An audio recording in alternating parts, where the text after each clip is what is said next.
Welcome back to the channel. Today's video could completely change the way you look at the loose change sitting in your pocket, your drawer, or that old jar at home.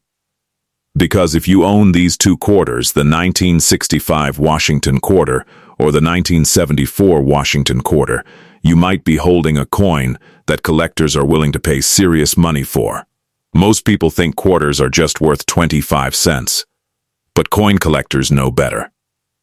Some quarters are rare, not because of how old they are, but because of how they were made, what went wrong during minting, or what metal they contain.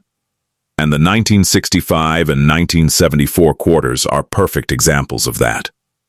So stay with me until the end of this video, because I'll explain how to identify valuable versions, what conditions matter the most, which mint marks to look for, and how much these coins can actually be worth in today's market. Now let's start with the 1965 quarter, one of the most misunderstood coins in U.S. history. The year 1965 was a turning point for American coinage. Before 1965, quarters were made of 90% silver. But in 1965, the United States Mint officially switched to a copper-nickel-clad composition to save money. That means most 1965 quarters you find today are not silver. But here's where it gets interesting. During the transition from silver to clad metal, mistakes happened. Some 1965 quarters were accidentally struck on leftover silver planches intended for 1964 coins. These are known as 1965 silver transitional error quarters, and they are extremely rare. If you find a 1965 quarter that is silver, you could be holding a coin worth thousands to tens of thousands of dollars. So how do you know if your 1965 quarter is silver? First, check the edge of the coin. A regular clad quarter has a visible copper stripe on the edge. A silver quarter does not show that copper line, it looks solid silver all the way through. Second, weigh the coin. A normal clad quarter weighs about 5.67 grams. A silver quarter weighs about 6.25 grams. That small difference can mean a massive jump in value.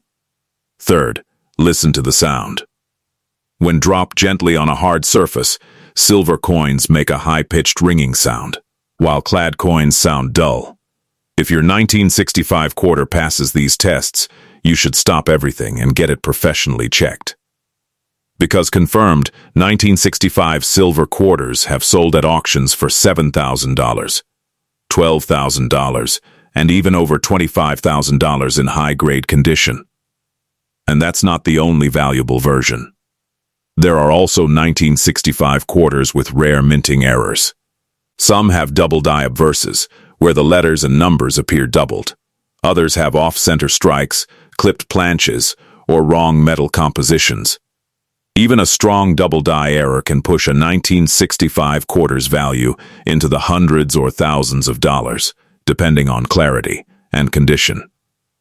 Now let's talk about condition, because this is where many people lose money without realizing it. Coin condition is graded on a scale, from heavily worn to mint state. A worn 1965 quarter with no special error is usually worth face value. But a mint state example, especially one graded MS65 or higher, can sell for $20 to $150, even without silver. If the coin has sharp details, strong luster, no scratches, and no discoloration, its value increases significantly. Never clean your coin. Cleaning destroys collector value instantly. Now let's move on to the 1974 Washington quarter, another coin that looks common but hides rare treasures. The 1974 quarter was minted in large numbers, but certain versions are incredibly valuable. Most 1974 quarters were made in Philadelphia and Denver, and they carry no mint mark or a D mint mark. But the rarest and most valuable 1974 quarters come from minting errors. One of the most famous is the 1974 aluminum quarter pattern. These coins were struck on aluminum planchets during experimental testing by the U.S. Mint. They were never meant to be released into circulation. Only a few are known to exist. If one were legally owned and sold, its value could reach tens or even hundreds of thousands of dollars. Even more realistically, there are 1974 quarters struck on wrong planches, including struck on dime planches, struck on foreign coin blanks, struck on silver planches. By mistake, these errors are extremely rare, but they do exist. A confirmed 1974 quarter struck on the wrong metal can sell for $3,000 to $15,000, depending on condition. Then there are 1974 double die quarters. Look closely at the word Liberty, the date, and Washington's profile. If you see clear doubling that is not caused by damage, your coin could be worth hundreds to thousands of dollars. Another valuable error is the off-center strike. If part of the design is missing and the strike is clearly misaligned, collectors love these coins. The more dramatic the error, the higher the value. A strong off-center 1974 quarter can sell for $200 to $2,000 or more. Now let's talk about condition again. A normal circulated 1974 quarter is worth face value. But a mint state 1974 quarter, especially one graded MS66 or MS67, can sell for $50 to $400.